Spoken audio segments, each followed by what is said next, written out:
In just 3 years, the International Historic Motorsport Show has grown into the most comprehensive event of its type in the world. 450 stands, special features, live action and famous names representing a complete overview of the historic scene welcomed over 20,000 visitors to experience 7 decades of motorsport, brought together for the 3 days of the show. As always, the magic of the Race and Speed Hall came from displays produced by the top motorsporting clubs along Speed Street, which greeted visitors as they entered the show. An interview and autograph area alongside provided the opportunity to meet illustrious motorsporting stars, including Giacomo Agostini, Vic Elford, Jackie Oliver and David Richards from ProDrive.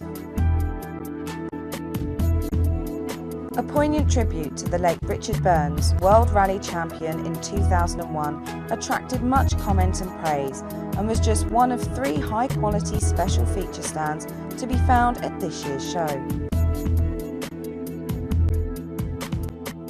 Complementing the race cars on show were a full range of support, engineering and preparation services, all within a few paces of each other.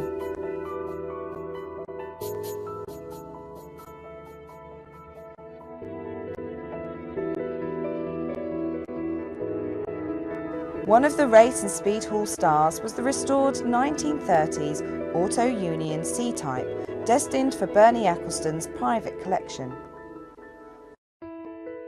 Also creating much interest and enjoying their public debuts were 2 cars from the more recent past. Chevron chose to launch the continuation model of the B16 at the International Historic Motorsport Show because many of our clients are based here. We've had a great response to the model and hopefully we've sold a few of them. We've had a lot of interest in the B16 continuation model with a couple of firm sales being made, and we've also had a lot of people sign up to the mailing list for the B1 road car. Well, it's really the obvious show to choose. It's the only one there is that's really a comprehensive scene of the whole historic racing. Different departments, different levels of old cars, even modern old-fashioned GT cars really. So it's the obvious one to come to, I think.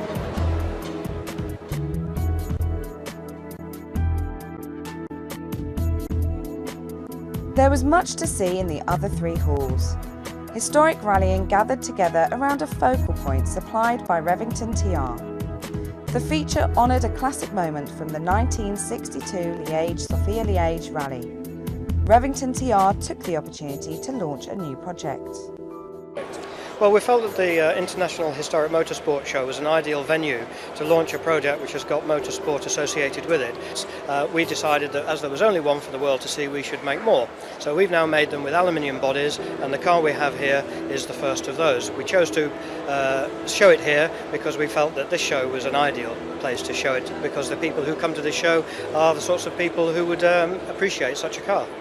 But the level of interest we've had here is as good as and probably better than most shows we would go to. The show has increasingly attracted an international following.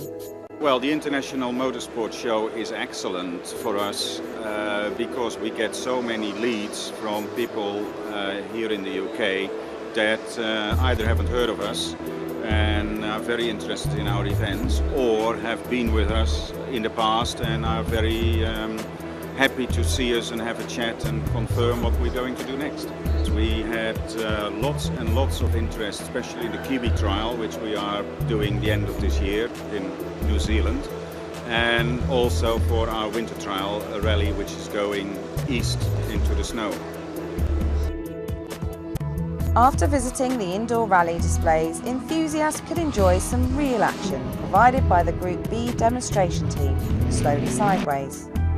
Cars from the 70s and 80s attacked a short but demanding tarmac stage, with 1 or 2 well-known drivers from the era, such as Bjorn Waldegard, Russell Brooks and Pentti Aurikkala joining the fun. Classic competition motorcycles made an even bigger impact than their debut at last year's show. A dedicated feature displayed World Championship bikes from a 30-year period beginning in 1948. Amongst the celebrity visitors were Don and Derek Rickman, Here with Adrian Moss, who continues to run Rickman motorcycles.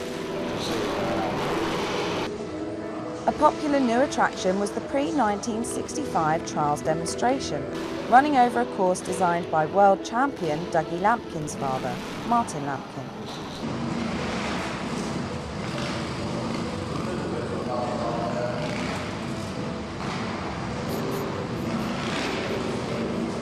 Motorsporting art, books, models, accessories and memorabilia were well catered for in a specially created additional hall.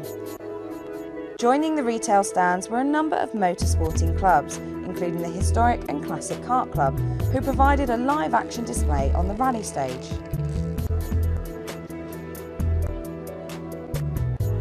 Auto Jumble for cars and motorcycles were joined by restoration suppliers to complete the show's range of traders and stands in Hall 3. The Charity Awards dinner was held as a great success. 300 guests from the world of motorsport arrived at the Chesford Grange Hotel to celebrate the best from all quarters of the historic scene.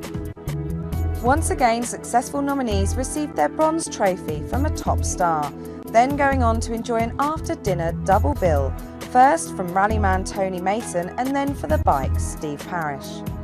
This year the event raised money in support of Lara and Ben.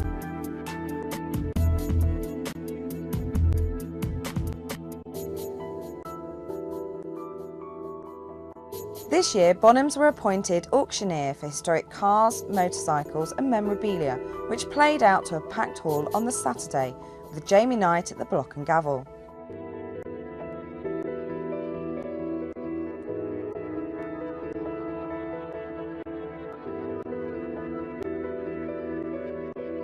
The change of pace from the auction came from the BT RDA and their skillful auto test.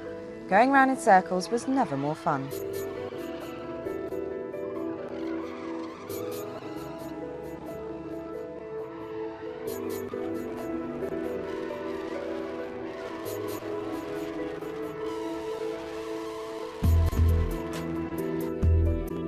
The success of the 2006 International Historic Motorsport Show was reported with much acclaim in the motoring press and on television. However, the movement would not exist if it were not for the people. Stand holders and visitors reflected on their experience at the event. It's great to see the old classic cars, really, the Minis and Cortinas and some of our favourite cars. Rally stages, they were very nice, yeah. The motorbikes going around, little 50s and 40s motorbikes, they were good. Seeing all these beautiful cars. The trucks as you come in, those fantastic Ecurie cross trucks, they're just brilliant to see. But I think the show this year has been better. This is the third year and I think this is the best year they've had. I think it's been excellent, so much to see. This really is the place to be if you're in the industry. Just to be able to network with so many people in one place and to meet so many enthusiasts as well. So we've reached people that otherwise, without coming to this exhibition, we wouldn't have reached. Promotion has been very good. Response to our products has been excellent. Been very good value for money. But there's no doubt about it, we'll be back to the International Motorsport Show next year.